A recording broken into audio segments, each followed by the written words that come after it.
mesin nitrogen namanya inflator.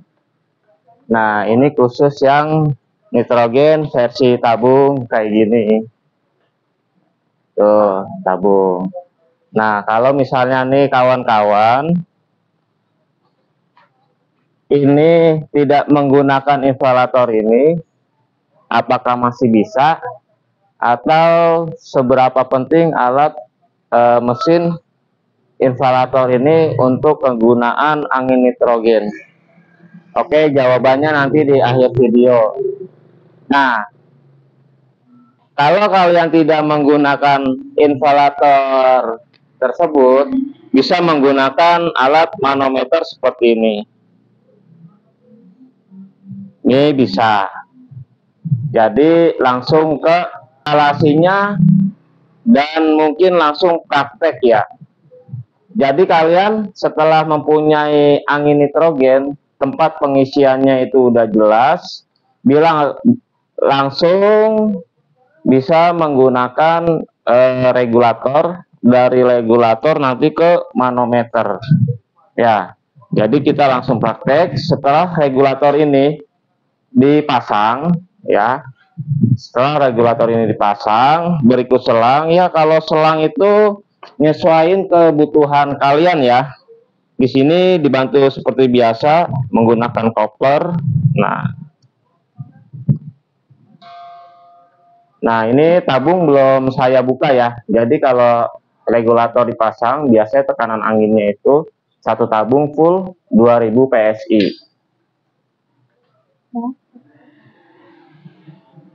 Nah, ini kan ada dua ukur tekanan. Yang sebelah kanan itu untuk isi tabung angin nitrogen.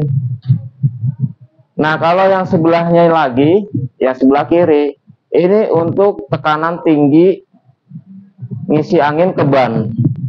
Itu saya biasanya di tekanan garis 100 biasanya. Nah, untuk regulator saya menggunakan merek Tanaka. Banyak sih merek-merek lain, banyak yang murah, mahal banyak, tapi ini harganya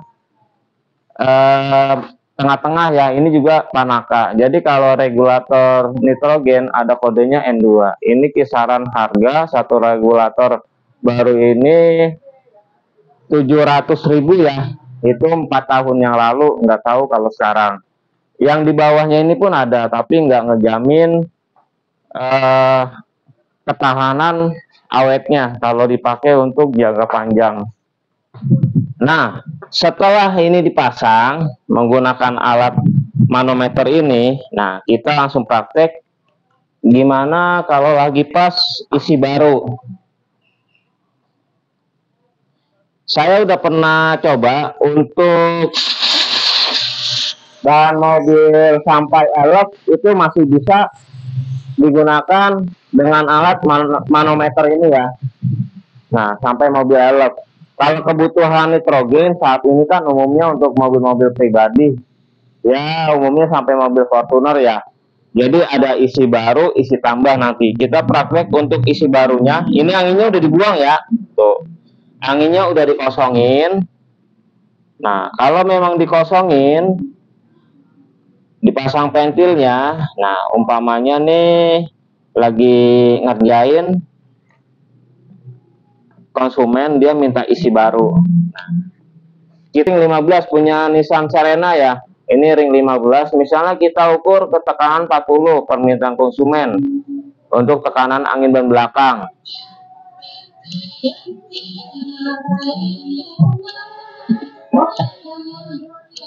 Ayo.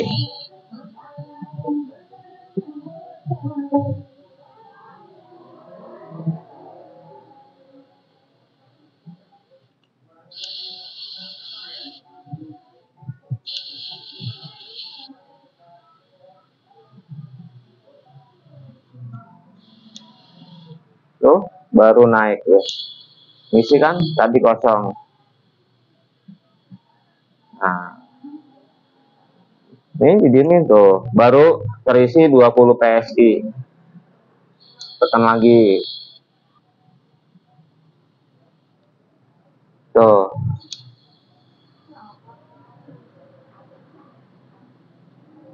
Tuh. Ya kan? Nah, ini 40.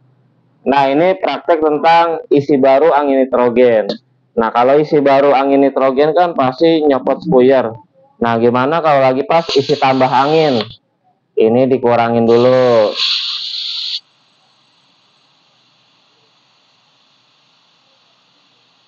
Nah, misalnya Bang, ban belakang Bang, kasih 40. Oke, siap Bos. Nah, pakai alat ini, slot, kita isi 40, isi tambah ya Bos. Iya Bos, diisi dulu 40.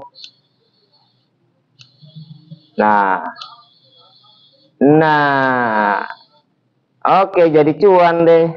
Nah, jadi intinya bisa ya teman-teman, tanpa menggunakan alat mesin nitrogen yang namanya instalator, itu bisa. Saya satu tabung ini isi ulangnya 90.000. Kalau sudah punya tabung sendiri, itu sudah diantar. Tapi kalau di tempat lain ya mungkin mahal-mahalnya sampai 150.000, itu udah sama diantar kalau punya tabung sendiri. Kalau nggak punya tabung sendiri tuh biasanya si depot minta uang jaminan gitu.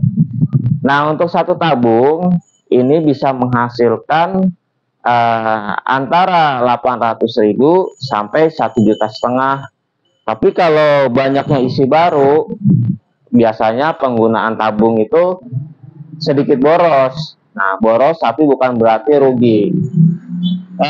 Terus jawaban yang terakhir ya, seberapa penting instalator untuk nitrogen, ya kan? Apa memang wajib banget gitu kita mau punya usaha angin nitrogen atau kita mau punya angin nitrogen sendiri di rumah?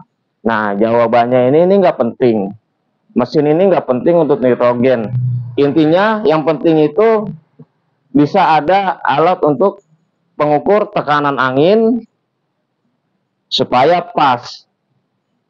Fungsinya begitu. Terus jadi memang kenapa? Iya, kayaknya terlihatnya satu set. Itu sebenarnya enggak. Ini termasuk jawabannya juga ya. Jadi nitrogen itu kan pencetus utamanya itu kebanyakan kan di area SPBU ya, atau pom bensin. Jadi kalau di SPBU itu dulunya ketika mengajukan proposal ke pemilik SPBU, nah, perusahaan yang ingin bergerak di pengisian angin nitrogen berikut number tubeless, dari pihak SPBU pengennya itu biar kelihatan menarik, profesional gitu. Kan kelihatan ya, operator angin nitrogen itu kan sebenarnya sama nggak jauh beda kayak kita lah yang tukang tambal ban di pinggir jalan. Jadi tuh maunya si pemilik pihak SPBU nggak mau tukang tambal bannya itu nggak pernah, misalnya nggak pernah mandi 3 hari gitu. Kalau bisa dari segi rambut aja itu cepat, punya seragam, jadi kelihatan profesional, sampai dia punya tekanan angin pengukurnya juga otomatis. Coba dilihat deh, dulu itu hampir semua dongkrak yang dipakai untuk tukang tambal ban yang di SPBU itu semuanya mereknya Tekiro. Udah cukup lah, jangan panjang-panjang, di Facebook kan nggak bisa panjang-panjang ya.